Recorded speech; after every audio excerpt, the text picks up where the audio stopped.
현재 나눴던 말씀 잠깐 나누겠습니다. 하나님의 지혜를 감추신 이유는 성령을 통해서 보이시기 위함입니다. 저희가 지난주에 성령의 조명 같이 나눴었죠. 성령의 조명, 항상 성소에 들어가면은 촛불이 떡상 반대편에 있어요. 그래서 말씀을 비춥니다. 말씀을 이해하는 것은 성령의 조명함이라고 그랬어요. 우리가 성령께서 인도해 주심, 성령께서 비추심이 없으면 하나님의 말씀을 이해할 수 없어요. 하나님께서 감추신 지혜, 하나님의 비밀, 복음, 그리스도, 예수를 우리가 이해할 수 없다고 그랬어요. 그래서 성령의 인도함을 받으시길 바랍니다. 성령의 인도함을 받기 위해서는 그래서 말씀과 기도가 필요하다고 그랬어요.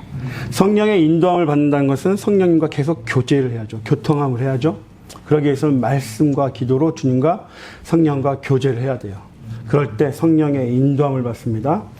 예수의 마음을 가진 자는 판단을 받지 않습니다. 예수의 마음을 가진 자, 곧 신령한 자라고 2장에서 말씀하고 있습니다. 신령한 자. 우리가 세상으로부터 온 영을 받지 아니하고 하나님께로부터 온 영을 받았으니 이는 하나님께서 우리를 위해서 감춰놓으신 은혜, 비밀을 알게 하려 하심이라 라고 말씀하셨어요. 그리고 예수의 마음을 가진 자는 분별한다고 그랬어요. 분별이 한국말로는 분별이라고 그랬지만 다르다고 그랬어요. 심크리노, 아나크리노라고 그랬어요. 그래서 듣는 분별, 말하는 분별. 그래서 예수의 마음을 가진 자는 말을 할 때도 영적인 것을 분별해서 말하고 들을 때도 영적인 것을 분별해서 듣는다고 했어요. 그래서 우리는 예수의 마음을, 성령을 갖자, 분별할 줄 아는 자가 됩시다 라고 했습니다. 오늘은 3장입니다.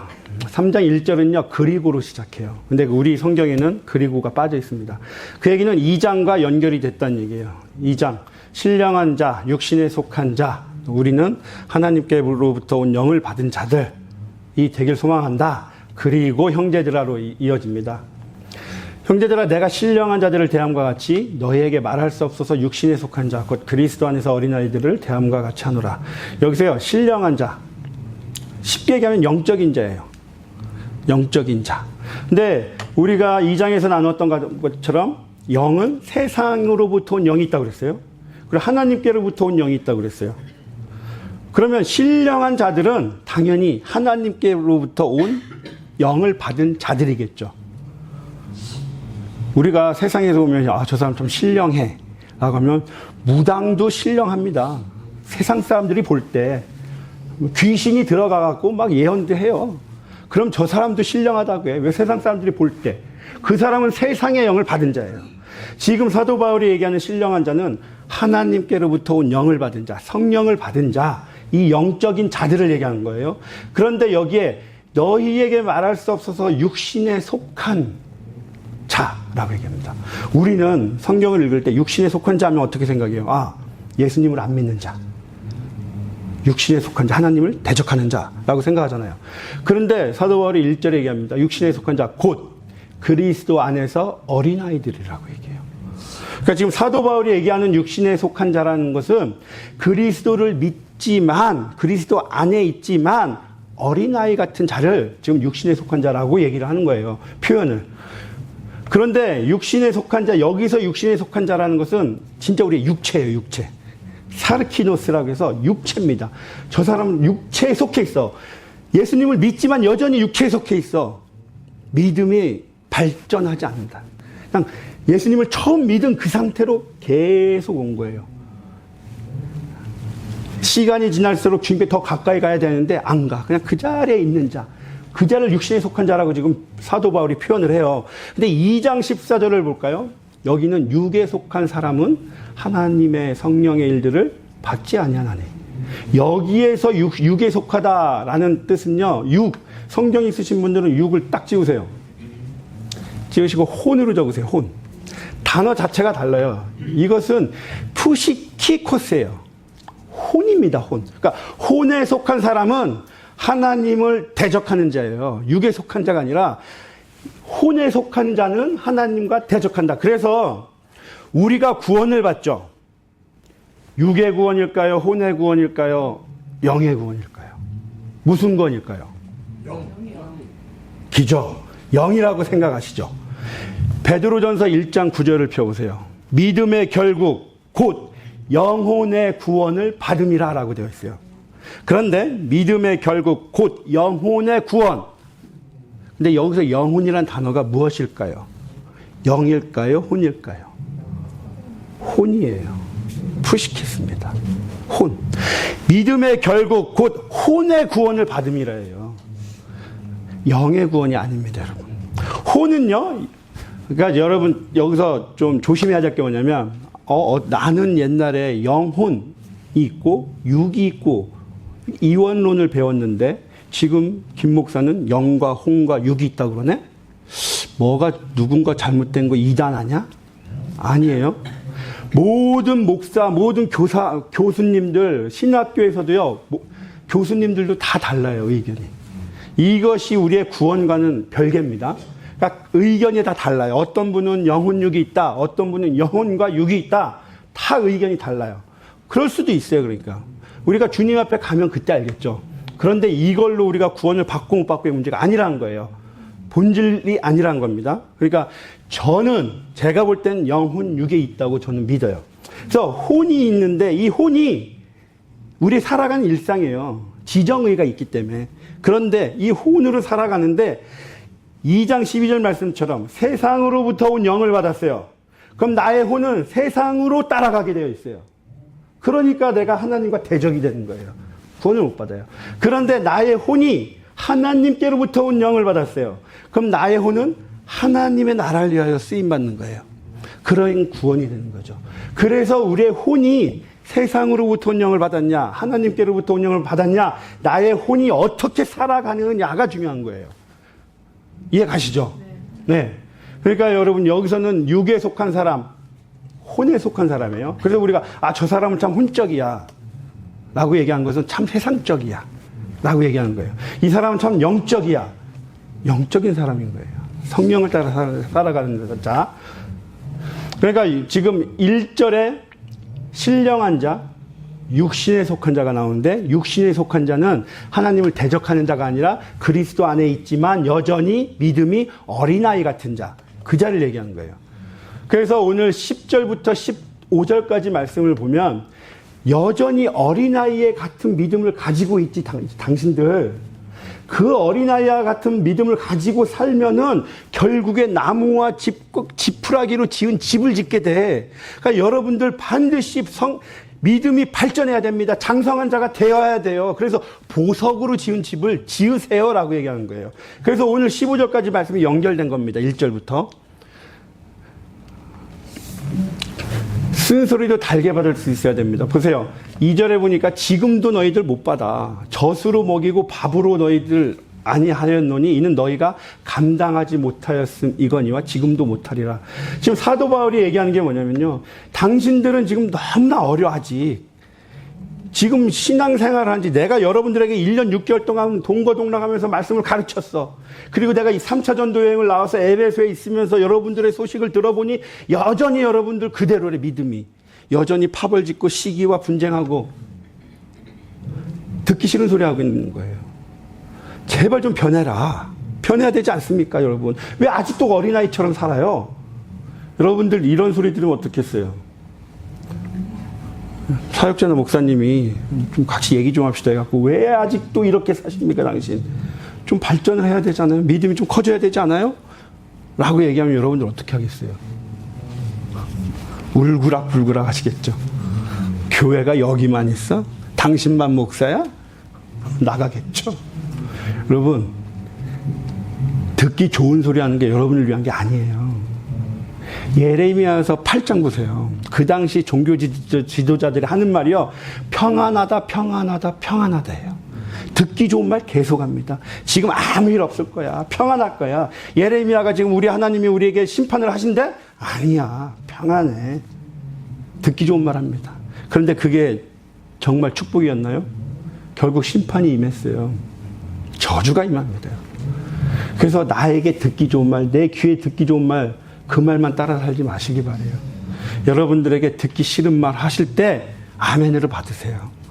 그냥 아멘으로 순종하시기 바랍니다. 그게 여러분 살리는 거예요. 생명길로 가는 거예요. 디모데후서 4장 보세요. 때가 이르리니 사람이 건전한 교훈, 바른 교훈을 받지 아니하고 귀가 가려워서 자기의 사욕을 따를 스승을 찾습니다. 또 그 귀를 진리에서 돌이켜 허탄한 이야기를 따르리라. 쓸모없는 허탄한 이야기 따르지 마세요. 실상의 이야기만 들으시기 바랍니다.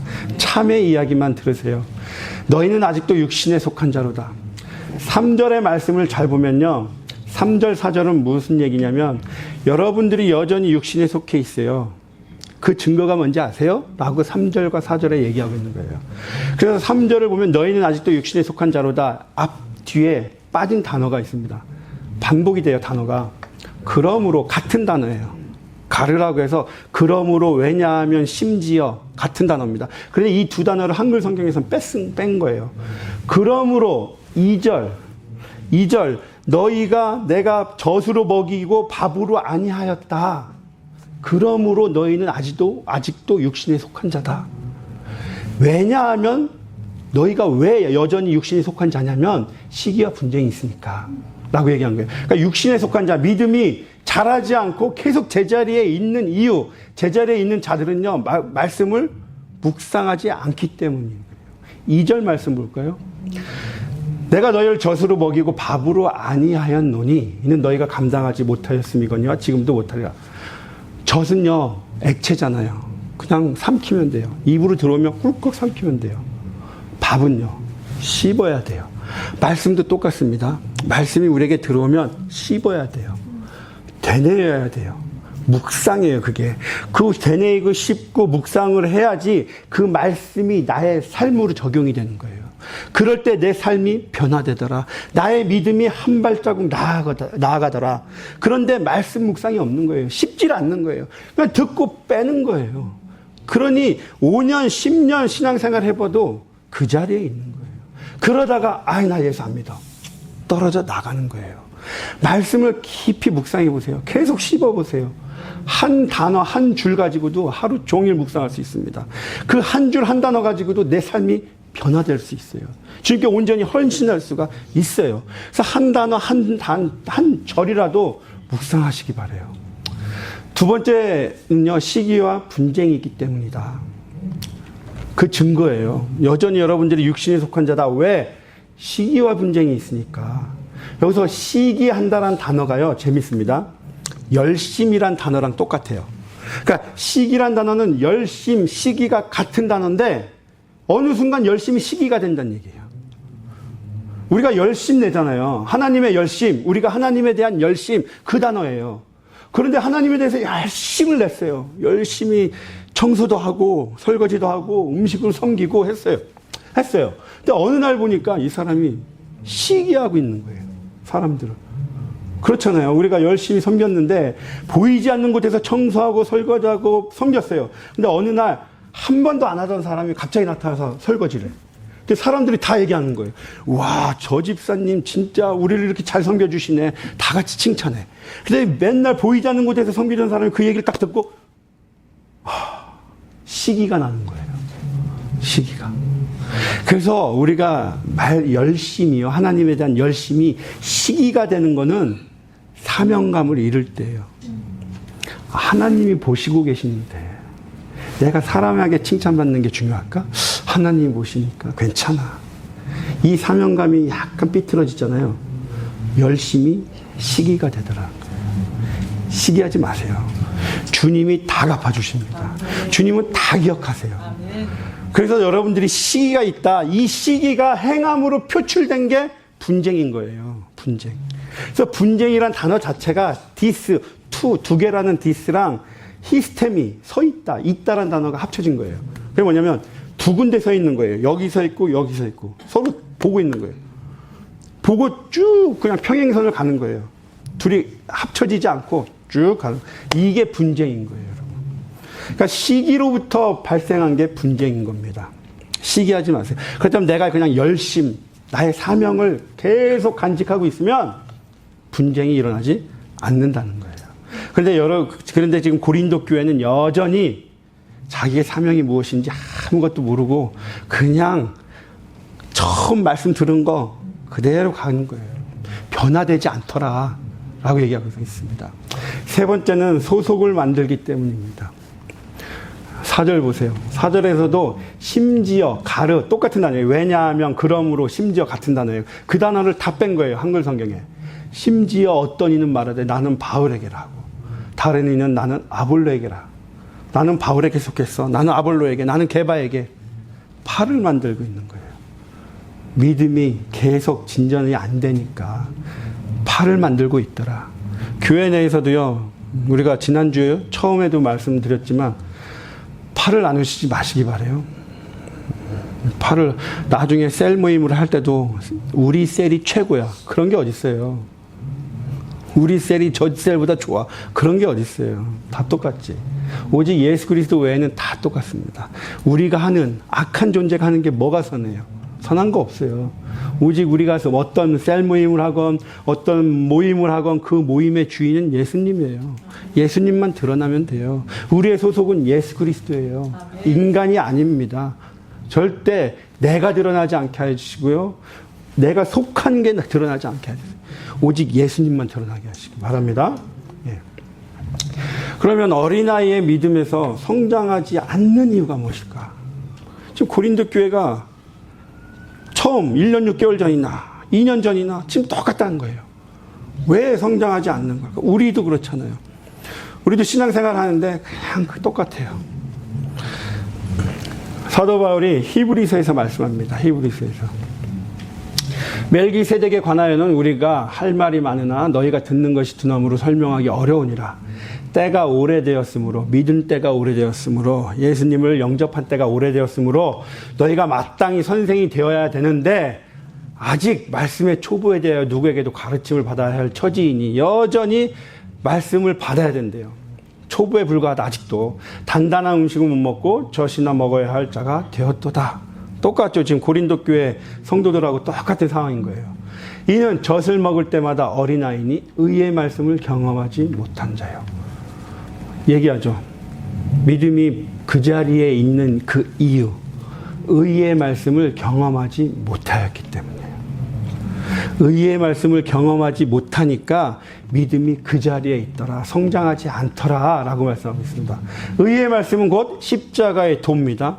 복음이에요. 하나님의 말씀이에요. 십자가의 말씀이에요. 예수 그리스도예요. 경험하지 못한 거예요. 그러면 의의 말씀을 경험하기 위해서는 어떻게 해야 될까요? 하나님의 말씀, 십자가의 말씀, 십자가의 도를 내가 경험을 해야 돼요.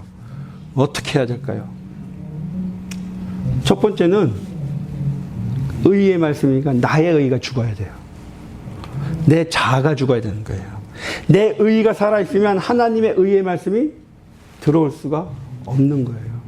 제일 중요한 건 내 의, 내 자아, 내 생각, 내 경험, 내 지식들이 온전히 죽어야 돼요. 십자가에 못 박혀야 돼요. 이게 첫 번째예요. 두 번째는 내 의를 죽이기 위해서 가장 좋은 게 뭐라 그랬어요? 순종이에요. 하나님의 말씀에 순종, 권위자에 대한 순종. 이 순종이 이루어질 때 내 의가 죽게 되어 있어요. 내 자아가 죽게 되어 있어요. 말씀 앞에. 그래서 첫 번째는 내 의가 죽는 것. 두 번째는 의를 죽기 위해서는 순종하는 거예요. 세 번째가 무엇이냐?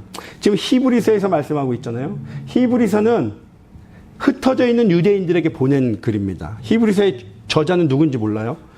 그런데 바울일 것이다라고 추측을 합니다. 히브리서는 각 지역, 로마 시대 각 지역에 흩어져 있는 유대인들에게 보냈어요. 왜 보냈냐? 로마 시대 핍박을 받고 있으니까. 핍박받고 있는 유대인들에게 희망의 말씀, 소망이신 예수님을 붙잡아라. 그 말씀이 히브리서였던 거예요. 그러니까 지금 세 번째 이유는 뭐냐면 고난 가운데 임할 때 하나님의 말씀을 붙들라는 거예요. 그게 의의 말씀을 경험할 수 있습니다. 우리가 가장 힘들 때, 삶 속에서 내 영이 정말 힘들어서 주저앉고 싶을 때 그때 주님을 가장 잘 만나잖아요. 내가 고난 가운데 있을 때, 고통 가운데 있을 때 주님 왜 나를 이렇게 고난 가운데 두십니까? 주님 살아 계세요? 나 안 믿어 하고 나가는 게 아니라요. 오히려 그럴 때일수록 주님 말씀을 붙들라는 거예요. 내가 가장 바닥에 있을 때, 가장 바닥에서 힘들 때 주님 붙들래요. 말씀을. 그러면 의의 말씀을 경험할 수 있다고 말씀하시는 거예요. 내가 정말 지금 힘듭니까? 말씀 붙드세요. 세상으로 뛰쳐나갈 생각하지 마시고 세상으로부터 위로받을 생각하지 마시고 말씀 붙드시라고 얘기하는 거예요. 그럴 때 주님의 의의 말씀을 경험할 수 있다라고 얘기합니다. 그러고 나면 우리의 믿음이 성장을 한다. 어린아이와 같지 않다라고 얘기를 하고 있습니다. 4절 볼게요. 어떤 이는 말하되 나는 바울에게라고 다른 이는 나는 아볼레게라 하니 너희가 육의 사람이 아니리요. 육의 사람이 너희는 아니다라는 게 아닙니다. 너희는 육의 사람이 맞아! 확정 짓는 거예요. 그런즉 아볼로는 무엇이며 바울은 무엇이냐. 5절부터 9절까지는 지금 4절에 고린도 교인들이 나는 아볼로에게, 나는 게바에게, 나는 바울에게 속했다고 하니까 고린도 교인들 여러분들 지금 사역자들에 대해서 오해하고 있습니다. 사역자들이 누군지 지금 제대로 이해를 못하고 있습니다. 그래서 사역자가 누군지에 대해서 5절부터 9절까지 상세하게 설명을 하는 거예요. 당신들과 다르지 않습니다. 그걸 얘기하고 있어요. 그래서 아볼로는 무엇이며 바울은 무엇이냐. 5절, 6절 보세요. 아볼로, 바울 나왔죠. 6절은 바울이 나오고 아볼로가 나와요. 이름 순서가 바뀌었죠. 성경을 보면요, 이름 순서가 굉장히 중요합니다. 그래서 사도행전 13장에 보면 바나바와 바울이 선교사로 파송을 받죠. 처음 안디옥 교회에서 안수받을 때는 바나바와 바울이라고 나와요. 그런데 13장 13절에 넘어가서 선교지로 나가서부터는 이름이 바뀝니다. 바울이 먼저 나오고 그 동역자들이라고 나와요. 주체가 바뀌었다는 거예요. 바나바에서 바울로. 지금도 그런 거예요. 아볼로, 바울, 아볼로. 그 얘기는 뭐냐? 동격으로 보고 있는 거예요. 아볼로와 바울이 볼 때 아볼로를 이 사람은 부사역자야가 아니란 거예요. 아볼로나 바울이나 똑같은 자다.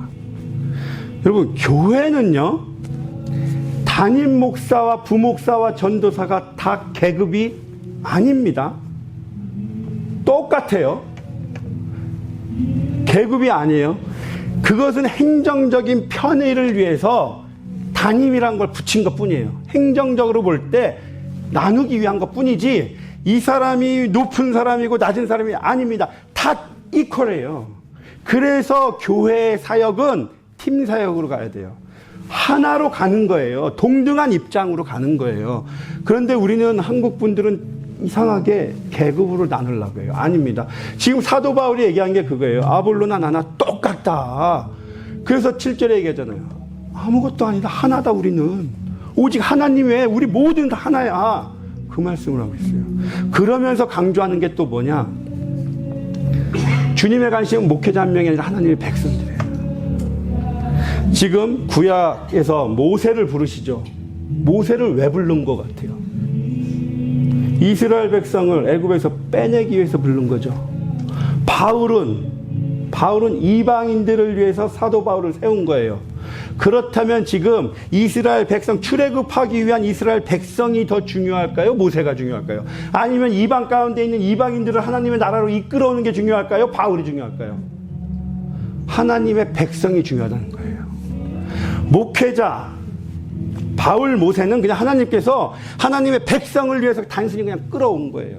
지도자로 세운 것 뿐이에요. 중요한 건 하나님의 마음에는 그 백성들에 대한 마음이 있다. 그래서 이 자리에서도 지금 말씀을 선포하는 것은 제가 높아지라고 아니에요. 여러분들에게 하나님께서 필요한 말씀을 주시는 거예요. 그냥 제 입술을 통해서만. 그러니까 저나 여러분 다 똑같은 거예요.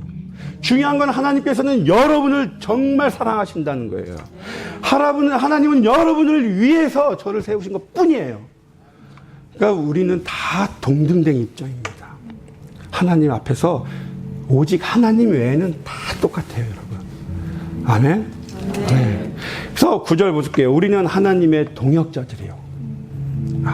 우리가 하나님의 동역자들이랍니다. 기쁘지 않으세요? 창세기 18장 볼게요. 여호와께서 이르시되 내가 하려는 것을 아브라함에게 숨기겠느냐. 하나님이 하실 일을요 아브라함에게 다 밝히신대요. 같이 동역하시라고. 아모스서 보세요. 주 여호와께서는 자기의 비밀을 구종 선지자들에게 보이지 아니하시고는 결코 행하심이 없으시리라. 주님께서는 다 하실 수 있어요. 그러나 우리와 함께 하시길 원해요. 우리를 들어서 사용하시길 원해요. 왜요? 함께 하시면서 우리의 입술을 통해서 주님께 영광 올려드리길 원하시는 거예요. 우리의 입술을 통해서 주님께 영광 올려드리길 소망합니다. 10절 내게 주신 하나님의 은혜를 따라 내가 지혜로운 건축자와 같이, 지혜롭다라는 것은 숙련된 경험이 많은, 터를 닦아둠에 다른 이가 그 위에 세우나 그러나 각각 어떻게 그 위에 세울까를 조심할지니라. 이 닦아둔 것 외에 능히 다른 터를 닦아둘 자가 없으니 이 터는 예수 그리스도라. 이 터, 반석이죠. 이 터는 예수 그리스도예요. 그런데 사도 바울이 에베소에 보내는 편지에는 모퉁이돌이라고 표현을 하고 있습니다. 터가 아니라 모퉁이돌이에요. 그런데 의미는 같은 거예요. 터, 모퉁이돌 다 그 건물, 집의 가장 중요한 반석이 되는 거예요. 초석이. 그래서 이 터 위에 세우시는데 12절 만일 누구든지 금이나 은이나 보석, 세 가지죠. 금은 보석, 영원한 겁니다. 타지 않습니다. 뒤에 나무, 풀, 집 타죠. 일시적인 것들이에요. 금이나 은이나 보석으로 집을 지어라.